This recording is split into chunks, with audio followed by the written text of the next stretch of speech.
Сәлеметсіздер ме, құрметті 10-шы сыныптың оқушылары, қалдарыңыз қалай? Бүгін біз биология пәні бойынша білім бойынша жиынтық бағалауға арналған тапсырмаларды орындайтын боламыз. Ең алдымен арнамызға тіркеліп және лайк басып, басқа да достарыңызбен бөлісіп кетуді ұмытпаңыздар. Бізде бұл 4-ші тоқсанға арналған бірінші бжб-ларыңыз жиынтық бағалау тапсырмалары. Тақырып бізде координация және реттеу бөлімі бойынша жиынтық бағалау тапсырмалары. Олай болса, тапсырмамызды бастайық. Бізде бірінші тапсырма берілген. Бұл бірінші тапсырмада бірінші суреттегі А, В, С әріптерімен берілген мидың құрылымына атау беріңіз және олардың қызметін сипаттаңыз деп бізге берілген екен. Олай болса, тапсырманы бастайық. Бізде бірінші жалпы ада көрсетілген. Бұл бізде ми көпірі. Қызметіне келетін болсақ, қызметі жалпы ми мен жұлын арасындағы жеке импульстерін өткізеді. Мишықпен байланыс жасап, қимылды үйлестіруге көмектеседі. Тыныс алу процесін реттеуге қатысады. Келесі бұл бізде үлкен ми сыңарлары қызметі. Бұл саналы әрекеттерді басқарады. Ойлау, сөйлеу, есте сақтау, қозғалыс пен сезім мүшелерінің жұмысын реттейді. Жоғары жүйке әрекеттерінің логика, эмоция, қиял, шығармашылық орталығы. Ал бұл оқушылар бізде мишық деп аталады. Мишық бұл қызметі қимыл қозғалыс үйлесімділігін, тепе-теңдікті бұлшықеттер тонусын қамтамасыз етеді. Міне осылай біз ми жайында толықтай танысып шыққан болатынбыз. Олай болса, біз екінші тапсырмамызға өтейік. Бізде екінші тапсырма жұлынның құрылысына сәйкес қызметін кестеге толтырыңыз деп бізге берілген екен. Құрылымдық компоненттері және де қызметі деп бізге берілген.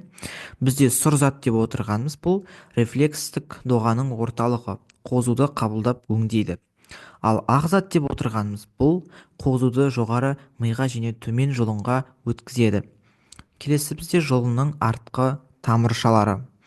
Қызметі бұл афферентті сенсорлық нейрондар арқылы қозуды орталыққа өткізеді. Келесі бұл жұлынның алдыңғы тамыршалары. Қызметі эфферентті қозғалтқыш нейрондар арқылы қозуды бұлшықетке жібереді. Екінші тапсырманы да орындадық. Келесі үшінші тапсырманы орындайық. Үшінші тапсырмада жалпы бізге былай берілген екен. Синапстың құрылысын екінші суретте көрсетілген деп бізге берілген. Төменде тапсырма берілген екен.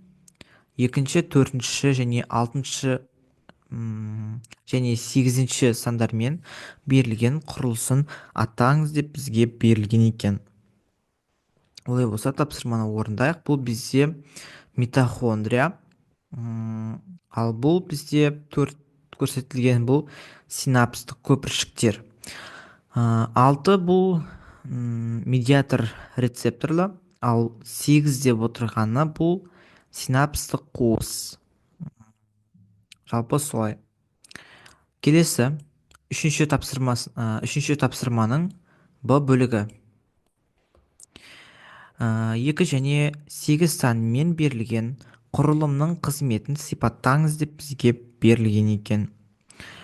Жалпы бізде 2 бұл митохондрия. Митохондрия энергия өндіріп, импульстардың таралуына ықпал етеді. Ал бұл бізде 8 бұл синапстық қуыс.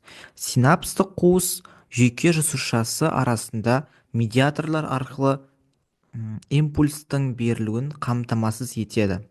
Импульс медиаторлар арқылы химиялық жолмен немесе электрлік импульстар арқылы таралады. Үшінші тапсырманың Б бөлігінің тапсырмасын орындадық. Келесі 4-ші тапсырмаға көшейік. 4-ші тапсырмада бізге жалпы былай берілген екен. Бұл тапсырмада үшінші суретте берілген механорецепторларды атаңыз және сипаттаңыз деп бізге берілген екен. Бізде 3 сурет берілген, осыларды біз атап шығуымыз керек. және сипаттап. Олай болса тапсырманы жауабын кестеге толтырыңыз деген. Олай болса тапсырманы орындайық. Бізде бірінші суретте Мейснер денешігі көрсетілген. Оны сипаттасақ, бұл жеңіл жанасу, діріл сезімін қабылдайды. Екіншісі бұл Руффини денешігі. Руффини денешігі бұл тереде созылу мен қысымды сезінеді.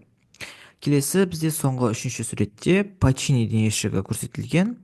Пачини денешігі қатты қысым мен дірілді, терең сезімді қабылдайды. Төртінші тапсырманы да орындадық. Келесі бізде соңғы тапсырма, бесінші тапсырманы орындайық. Оқушылар, бесінші тапсырмада жалпы бізде тапсырма берілген. Пачини денешігінің құрылысын анықтаңыз және қызметін сипаттаңыз деп бізге берілген екен.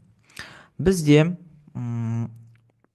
қызметін сипаттаңыз деген, бірінші бұл бізде сыртқы колба пластиналары, міне мына жерде көрсетілген сыртқы колба пластиналары. Оның қызметі жалпы қорғаныш және рецептордың құрылымын сақтап тұрады. Келесі, екінші, бұл афферентті нейрон ұшы. Қызметіне келетін болсақ, бізде тітіркенуді қабылдайды. Үшінші, бұл бізде миелин деп аталады. Бұның жалпы қызметі импульсті өткізу қызметін атқарады. Оқушылар, осымен біз бесінші тапсырманы да орындадық.